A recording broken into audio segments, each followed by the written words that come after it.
Olá, tudo bem? Direto dos estúdios da B3, eu sou Carlos Sambrana e converso com Tiago Alves, CEO da Regus no Brasil, sobre o crescimento da operação brasileira da empresa. Tiago, como eu falei na introdução, nos anos de crise, o setor imobiliário, inclusive de locação de escritórios, foi muito impactado. As empresas do setor perderam muito dinheiro. E, curiosamente, a Regus teve o maior crescimento dela nos últimos anos. Você saiu de 45 centros e 65 mil metros quadrados locáveis para... Você está quase mais que dobrando já até o final desse ano. Ao que se deve isso? Na verdade, assim, as crises econômicas no Brasil, geralmente o mercado imobiliário é o primeiro a sentir. Isso. E o último a recuperar, assim, mas ele é o primeiro a sentir, porque as empresas reduzem espaço e ela precisa reduzir a operação dela, ela entrega lá o andar que ela tinha alocado, quebra o contrato e por aí vai. Então, historicamente, todas as crises econômicas, o mercado imobiliário sofria bastante.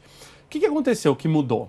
Primeiro, hoje eu estou tendo muita demanda para espaço flexível. Então, imagina que você tinha clientes que tinham, sei lá, 500 metros quadrados ocupados e com a crise econômica ele reduziu isso para 200 metros quadrados e ele não consegue devolver um espaço parcial, ou ele devolve tudo ou ele não devolve nada. Então, ele ficou com uma demanda de 200 metros. E naquele mesmo espaço, eu tenho um centro de negócios ali da Regus ou do Spaces, que eu tenho 200 metros quadrados otimizados para o cara trabalhar. Muito mais barato do que ele pagar 500 dedicado, com todo o serviço incluso. Então, a crise imobiliária, o fato das empresas estarem reduzindo o custo, reduzindo espaço, gerou muita demanda para os espaços flexíveis. Além disso, começou a ter uma série de oportunidades de nós entrarmos em imóveis que nunca estavam disponíveis. Então, mais baratos. Mais baratos, porque o valor imobiliário por metro quadrado caiu nas principais cidades, né? A queda no Rio de Janeiro e em São Paulo foi acentuada, no Rio até um pouco mais. Quanto que caiu? Em torno de 30%, 40% no primeiro ano da crise. Você conseguiu imóveis 30%, 40% mais baratos do que você... Exatamente. Então você enxergou uma oportunidade. Uma oportunidade. E imóveis que não estavam disponíveis antes. Então, por exemplo, a gente entrou em localidades ótimas, imóveis que têm um endereço de prestígio bacana, que sempre estiveram 100% ocupados. E com a crise, as empresas que estavam ali, né, se redimensionaram e sobraram andares disponíveis e a gente aproveitou essa janela para entrar. O nosso modelo é um modelo bastante diferente. Assim. Imagina numa âncora para um shopping center, a Regus é uma âncora para um edifício, da mesma forma, porque o cliente que vem para uma unidade da Regus, ele cresce e em determinado momento ele vai para o espaço próprio, que é normal, né? Então, várias empresas vêm de fora, usa a gente para começar a operação no país, ou o cara que é empreendedor, ou mesmo uma empresa que era de tamanho já grande, mas ela iniciou um projeto, o projeto deu certo, ela vai para o espaço próprio. Ela já se acostumou com o prédio, com o estacionamento, com o acesso, então é normal que as empresas migrem para o próprio prédio. A gente tem vários casos desses no Brasil e bem bacana que isso aconteça. Então, os proprietários veem valor agregado em ter uma Regus no edifício, porque gera mais demanda para ele. É uma demanda futura, sim, mas gera demanda. Ou seja, o cliente que usa Regus e depois pode também ter crescer. O próprio escritório. E vice-versa. O cliente que já está no prédio e que, por exemplo, precisa fazer um projeto lá, precisa colocar 30 pessoas e ele não tem espaço. O que ele vai fazer? Tendo uma Regus no prédio, ele usa o espaço flexível que nós proporcionamos para poder acomodar esse pessoal durante esse tempo de projeto, seja 1 mês, 2 meses, 9 meses, 2 anos, tanto faz. Então, a gente também cria valor agregado para os atuais ocupantes dos prédios. Um outro ponto bastante interessante é o seguinte, na crise imobiliária, a primeira coisa que grandes proprietários evitam fazer é o movimento que a gente chama de cortar laje. Então, imagina que você tem uma laje de 400 metros quadrados, porque você não está alugando, você vai lá e faz um monte de conjunto comercial de 100 metros quadrados, 50 metros quadrados. É mais fácil de locar na crise? Com certeza.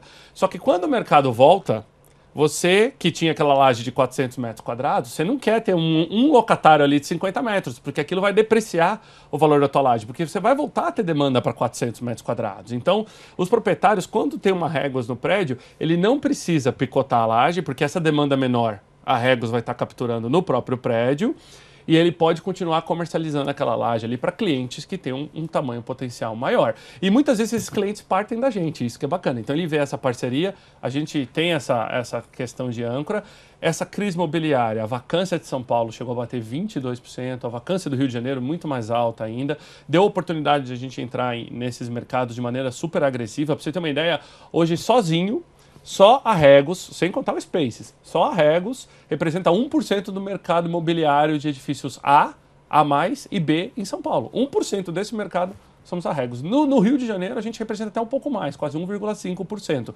Se você pensar no tamanho do mercado imobiliário, né, do Rio de Janeiro, 1,5% é um footprint, né, uma presença bastante interessante. E no Rio de Janeiro, coincidentemente, como a gente teve ali uma questão até de mais empresas no Rio de Janeiro entregando espaços e mais empresas querendo reduzir custo, a gente teve mais oportunidades de crescimento. Então, no Rio de Janeiro, a gente entrou em localidades que nunca antes a gente teve oportunidade de entrar. Vocês entraram em localidades, aumentaram o espaço locável, Isso. mas tiveram demanda para esses espaços? Mais demanda exatamente por essa questão das empresas, que muitas vezes entregavam espaço, já fechavam com a gente para alocar o nosso espaço ali. Então, eu tinha centros de negócio que estavam em obra, já pré-vendidos para empresas que já sabiam que ali ia ter uma Regus, então ele já estava entregando um espaço dele XPTO para ir para a Regus ali. É lógico que assim, o movimento é visto ainda pelo mercado, esse movimento dos espaços colaborativos. Quando eu digo espaço colaborativo, eu estou incluindo espaço flexível, coworking, né? Toda essa categoria. O primeiro movimento do mercado assustou. A indústria de coworking foi a terceira indústria que mais locou espaços entre São Paulo e Rio de Janeiro em todo o ano de 2017. Nenhuma vez no histórico, digamos assim, de locações tradicionais de São Paulo tinha se visto esse movimento. Qual que é a tua ocupação hoje? Hoje a minha ocupação é acima de 80%. Que é um número alto. Super bom, super bom. Assim, como que a gente mede a nossa ocupação, né? Então a gente tem dois drivers de ocupação. Tem a ocupação dos escritórios e a ocupação do coworking, né? A ocupação do coworking, ela é a mais dinâmica, porque você pode ter um cliente que ocupa hoje e não ocupa amanhã, porque o cara não necessariamente vai todo dia para o escritório. E quanto a do escritório privativo, ela é certa, né? Geralmente ele loca por um prazo um pouco maior. Então esse 80% ele até varia um pouquinho a mais, dependendo do dia. Tem dia, e é uma característica interessante do nosso negócio, nós que somos staff da Regus e do Spaces, cada dia trabalhamos num centro de negócio diferente, porque nós não temos escritório próprio, né? Então eu estou vivendo essa realidade. Tem muitas vezes que eu estou num centro e não tem disponibilidade, por exemplo, para sentar lá e trabalhar. Eu tenho que entrar no aplicativo, procurar o próximo centro com disponibilidade, ir lá e sentar lá e trabalhar. Então essa questão da ocupação, principalmente por causa do coworking, ela varia bastante. Tem dias que é menos, mas na grande maioria das vezes, por exemplo, numa sexta-feira, por exemplo, você tem um up bacana no espaço de coworking. A maioria dos centros está onde? A gente está hoje, por exemplo, se você pega uma cidade como São Paulo, eu acompanho os principais distritos comerciais.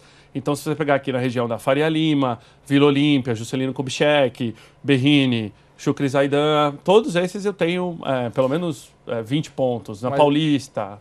Mas de todos os estados, percentualmente se concentra onde? No Sudeste hoje a gente está com 70% da nossa operação. 70% São Paulo e Rio. Entre BH, São Paulo, Rio e Espírito Santo.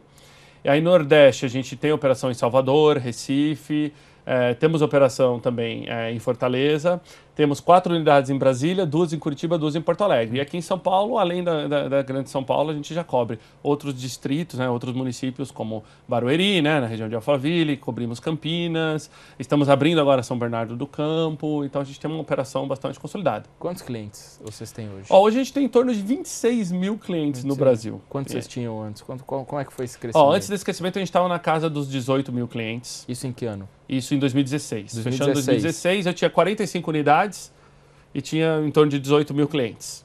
A gente fechou 2017 com 62 unidades, 110 mil metros quadrados, em torno de 26 mil clientes.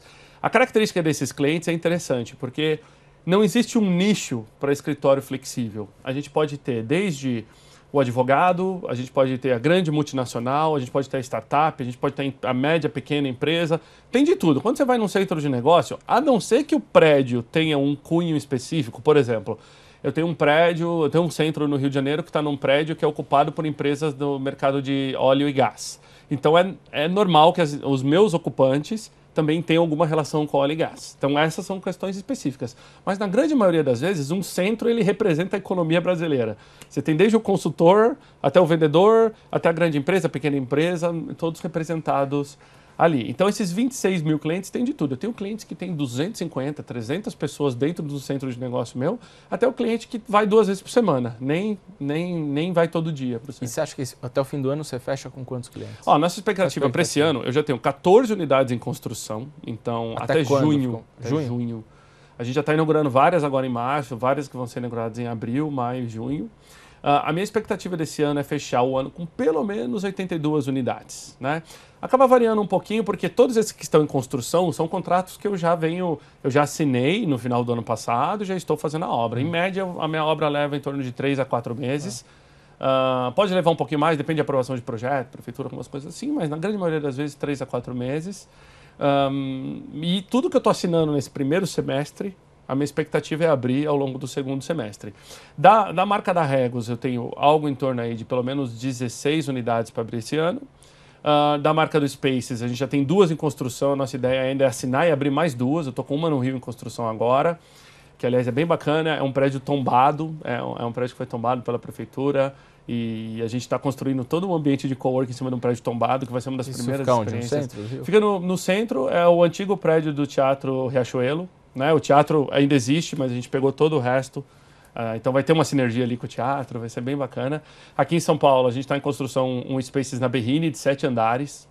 Então o prédio está em construção para nós, né? Então essa foi uma locação um pouco atípica, porque o prédio não está pronto, então ele está sendo terminado de acordo com as especificações que a gente colocou para o Spaces. E a nossa ideia é abrir pelo menos mais 1 ou 2 Spaces esse ano em São Paulo e pelo menos mais 1 no Rio de Janeiro. Quantos clientes você acha que agrega até o fim do ano? Olha, pegando um portfólio que a gente deve ter até o final do ano em torno de 160 mil metros quadrados, eu colocaria por baixo aí 32 mil clientes. Fechar com 32 mil clientes até o fim do ano. Exatamente. Quanto vocês estão investindo nessa expansão? Boa pergunta. O nosso modelo de investimento, ele considera boa parte do investimento é feito por nós, tem parte do investimento que é o investimento no imóvel, que é feito pelo proprietário. Somando todos os investimentos totais, a gente espera colocar esse ano o mesmo montante que a gente colocou no ano passado de 80 milhões de reais. 80 milhões de reais. O ano passado vocês investiram 80? O investimento total, contando nosso e proprietário, 80 milhões. E esse ano mais 80 milhões. 80 milhões.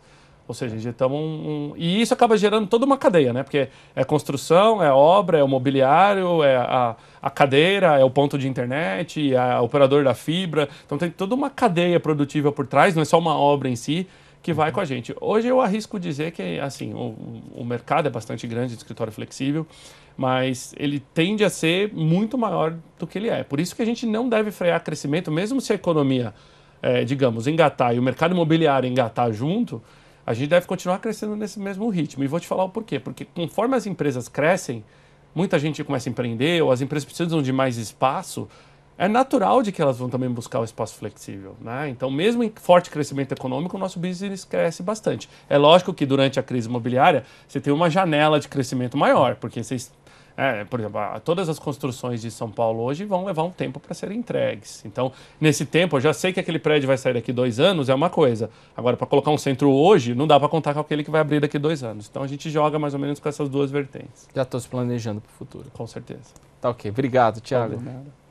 E no próximo bloco, conversaremos sobre o impacto da crise.